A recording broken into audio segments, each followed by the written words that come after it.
Hi guys! So I'm back in Butuan City. I just got back last night. I'd like to thank Miss Mayat and Sir Michael Abayon for bringing Tony, Nainai, Kim and I back home safely with all of our stuff, a sack of chicharon as pasalubong, and boxes of fruit like oranges and apples. Okay. Let me start by saying that so many things happened in Davao City, and if you were following me, grabe, diba? But one thing I do know is that you never truly understand or know the Dutertes until you actually spend enough time in Davao City. Though kulang in 2 weeks, almost 3, and I'm coming back next week up until, the elections and up until we see Ma'am Sara become vice president. But this particular Duterte is the last Duterte I've actually met. Actually, literally, last siya, kasi nauna pa na I met his son, Rigo, in the Banquerohan rally. So I met Rigo in the Banquerohan rally as well as, of course, Vice Mayor Baste. Nung nakita ako, para kaming old silingan, para kaming 10 years na magkakilala. Because that's who Baste is. He's always been very chill. I understand now why girls super love him. But more than anything else, we're just really excited. I'm personally excited to see how Baste really brings the legacy of his family towards a more progressive Davao City. Okay. But this particular Duterte, aside from PRRD, ito talaga siya yung sinabihan ako na huwag kang lumapit dyan, hindi ka talaga dapat yan, talaga dapat yung kung pwedeng iwasan mo na, kasi stricto, mahirap ka usap, ganyan-ganyan, marami. And the only time that I actually would see or, see posts about him is when KLC posts about him, which is Congressman Pulong Duterte. Okay? So, he was the last one because, of course, it was not even planned. So, I have been campaigning for HNP HTL, which is the local leg of candidates, where Kong Pulong, Vice Mayor Baste Duterte, who's now running for mayor, Vice Mayor Jay Kitain, and of course the one I'm supporting, which is Cap Edgar Ibuyan Jr., who is the brother of Miss Mayet. So I've been campaigning with them, and one of the rallies, Kong Pulong actually surprised everybody, pati ako. So I was in the holding area, and when he found out that I was there, talagang even if he was in a hurry, he was just there for a few minutes to deliver his speech. He really went to the holding area, which surprised me kasi syempre, di ba, yung pabanjing-banjing lang ako doon.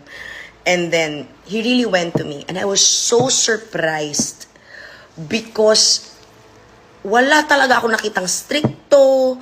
I mean, he was smiling, he was humble, he even parang halos magbaw na sa akin na, Ma'am, andito ka pala, andiri man di ay ka, daghan nag-text sa ako, nga, nangita daw ka sa ako. I mean, what?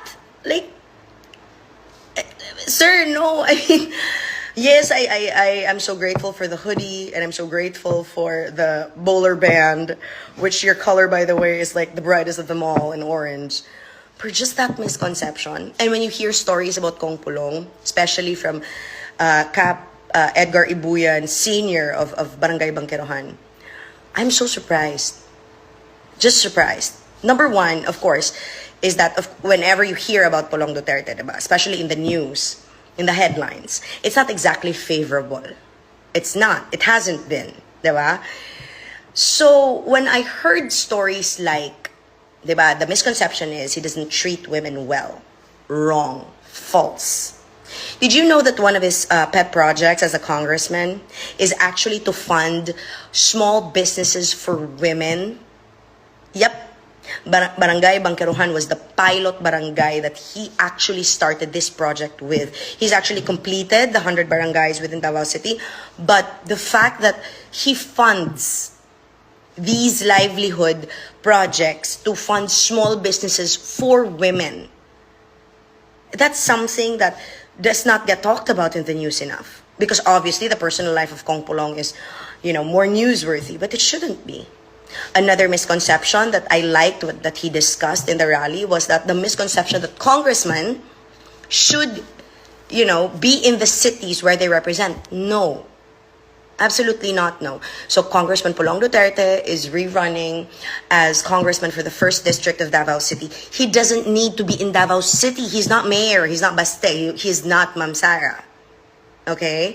So he belongs in Congress, which he still is an active congressman, that has made sure that Davao City gets the allotment, even if, President Duterte always says that Davao City cannot be a priority so that, he doesn't seem biased. But despite this, Kong Polong Duterte still does his best to bring funds, to bring projects to the 1st District of Davao City, just as he should. Not just as a Duterte, but because that's how he is as a congressman. His office is very easy to locate. I've passed by it more than 10 times. His staff is very easy to talk to, although I have a bias because Ben's like the nicest. And aside from that, you really see differently. And what I can relate to is that puro kasi kami eldest. Puro kasi kami yung last sa limelight. Kami yung na-judge bago nakikilala. So, na-judge siya na stricto, na-judge siya na mahirap kausap, na-judge akong maldita, na peste. Pero we're not bad people. And I just wanted to make this video because he's the last Duterte that I met. But I believe that just like all the other Dutertes, he has made Davao proud. And I'm very, very glad to know him. And I'm very, very grateful and a little bit sorry for listening to stories that are not exactly true. Ingat! Mwah!